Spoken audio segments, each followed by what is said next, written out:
I got to learn that that's not the person I was my whole life. That's who I identified as. The angry one, the violent one, the one with the quick lip that ain't gonna take no shit. That's who I identified as. That's not me. I say all the time, like, I'm not an emotional person. But I didn't know. I didn't know. I didn't know how to deal with emotion. So anger was what I felt, and that's it. I felt anger or complete, utter, ridiculous laughter that I gave myself, because that's how we cope. You know, people in pain, they cope with laughter. And that's what people seen. Like, Tasha always laughing, she always joking. Like, I was hurting so bad.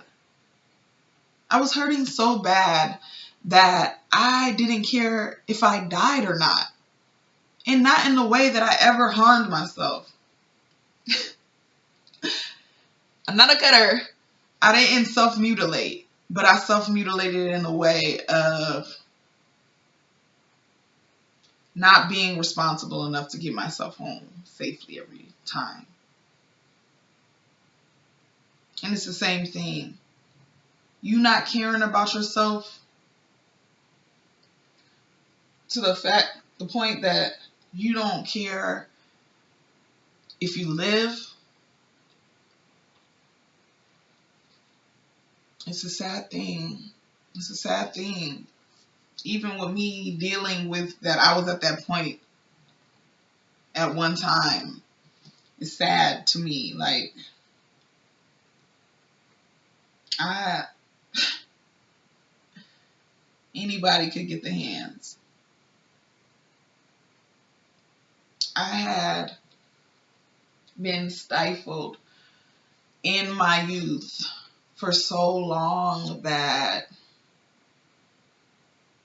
anything I felt, any anger I felt, let me correct that. Any anger I felt, I was gonna express it, because I'm like, I'm not taking nothing else. I'm not taking no more shit. Like, so people are gonna deal with it in that moment. Like, I'm not letting this moment pass and you not know that you did something wrong.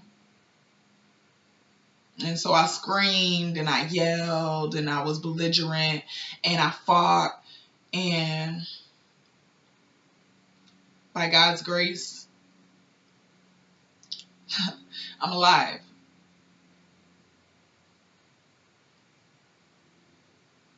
But he knew that he had put me here for something greater. I just knew I was in pain. I just knew I was angry and I couldn't find peace here. And so I was convinced that I would find it in death.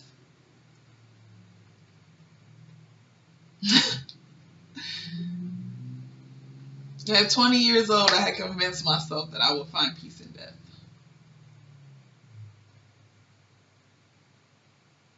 It's not normal.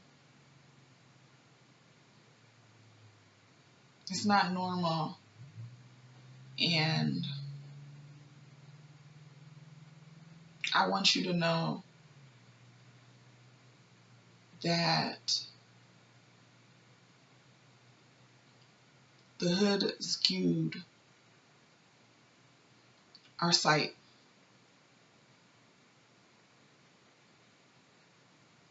It made us think that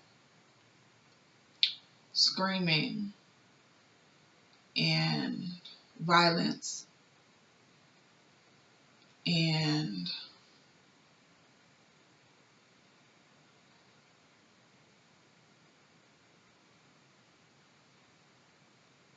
hurt is equivalent to love. And it's not. It's not true.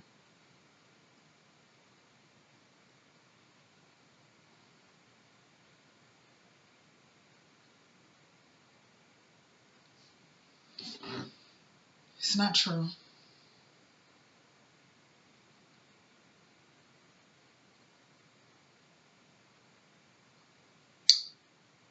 I was hurt for so long because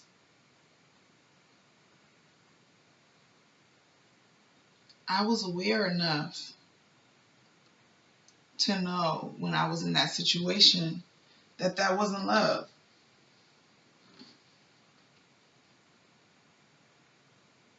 I knew it wasn't love. And I just would go in my room and think about, like, once I got out of here, away from this pain and this hurt, like, how beautiful it would be. How grand it would be. And when the situations occurred to take me away from my situation, my mother turned us over to CPS and we went into foster care. And as she left,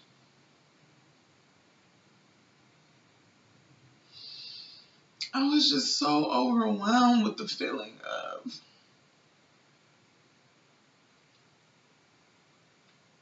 thank God. Thank God that this isn't my life anymore. And I felt wrong. I felt wrong because my siblings were crying and wanting my mother.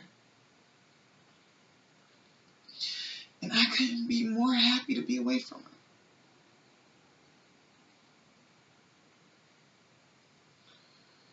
All I knew of my mother was hurt.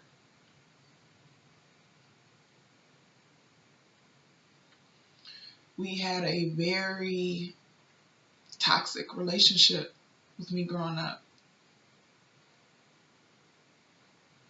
And I was just like, this is going to be my new start. It's going to be great. Like, but little did I know I wasn't even equipped. I wasn't equipped to live a life outside of my norm. I didn't know how to deal with my emotions. I didn't know how to cope. I wasn't taught how to cope. And it just caused me to relive what I knew, violence. And I acted the fuck up. And I knew one of these fights was going to end my life. And I didn't care. I didn't care. I was so fucked up, I couldn't even think about how hurt my siblings would be to hear that news.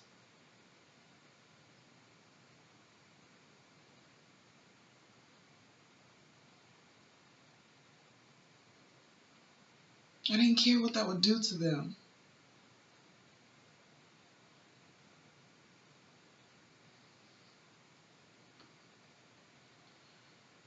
I just cared about not being in pain anymore. And I know that that's what a lot of this youth is going through right now. That you just never knew love and you're just tired of hurting.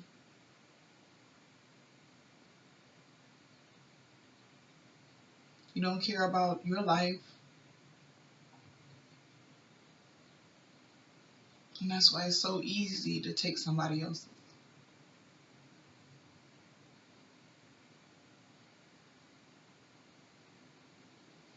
I thank God that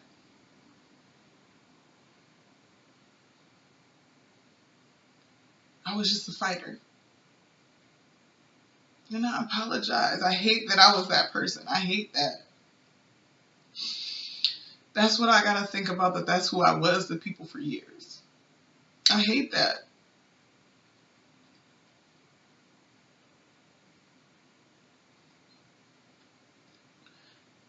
I hate that I wasn't given any self-worth. And I hate that you guys don't have it. I hate that we were put in this situation to be left to figure it out on our own. But we're capable. I'm here to tell you, you are capable of living a good life with peace and happiness and love.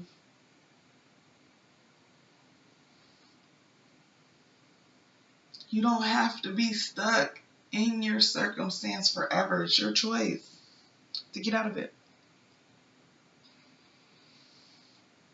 It's your choice to start all over. You just have to be mindful of it. It didn't all happen at once.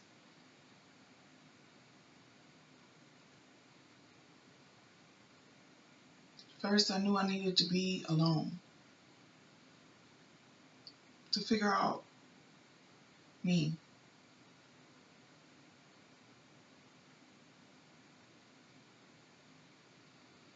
And then I needed to address my pain. And I thought for a long time that I needed to address it with the people that did it. But they don't care about you. The people that did it don't care. They don't have that connection to you to feel what they're supposed to feel. That's why they did it in the first place. So when I had to come to terms with what was burdening me so heavy, I had to go to my siblings. I had to go to my sisters and lay out my biggest burden. And that was that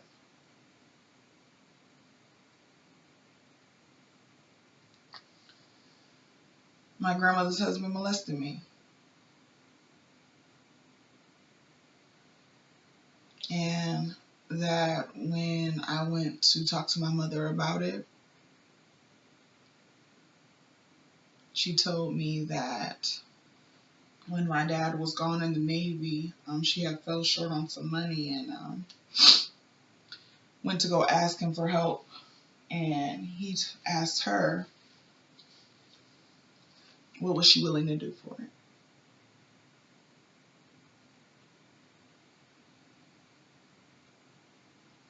That's the story my mother told me when I told her I was molested. That's all she had to give me.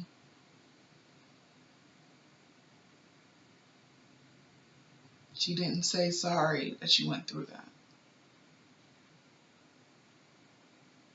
She told me that she went through it also.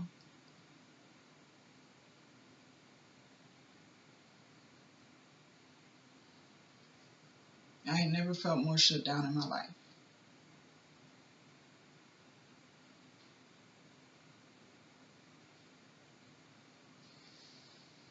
She was relating.